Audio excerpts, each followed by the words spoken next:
forbidding hijab. What you Forbidding think? hijab? Yeah, because there is a debate to forbid hijab in schools, or what are your reflections on these kind of debates? I see it as completely counterproductive, and you know, I don't see why wearing hijab is any worse than wearing anything else. I mean, I don't know why you should prevent a woman from wearing a headscarf. I don't see what the issue is. But I mean, on another level, what comes to mind is the historical precedent.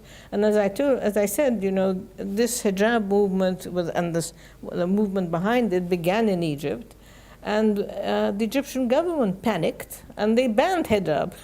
And it was a disaster. It was a disaster because banning it made it clearly oppressive, and it grew. Everybody came back to school the next day. The women who didn't, young girls who didn't wear hijab, all of them came in headscarves. So it's I think, you know, treating people unjustly is probably the most the thing that will fire people most. You know. What do you think about small children, like the age of 4, 5, young girls wearing a headscarf?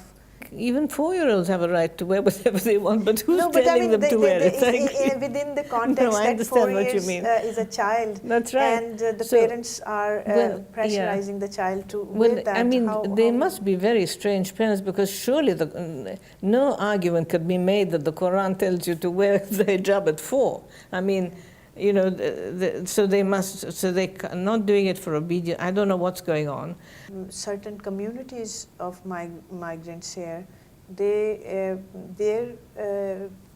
daughters start observing hijab, wearing hijab from a very young age, when they themselves have no say. So this is a very real thing here.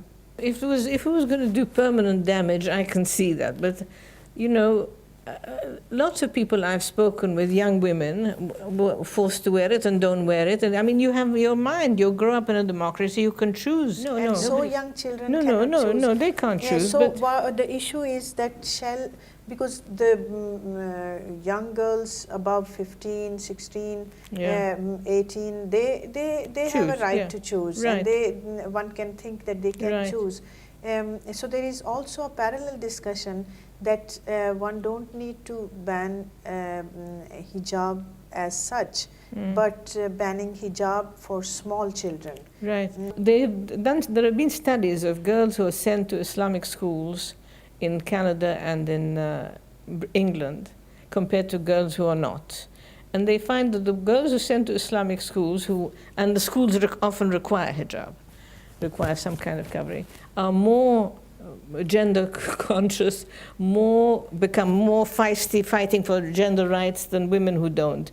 And they think it's a complicated, interesting argument. That is, the fact that you belong to a minority community makes you aware of your community and the other community, and that they are therefore much more critical of patriarchy, whether in any of its forms.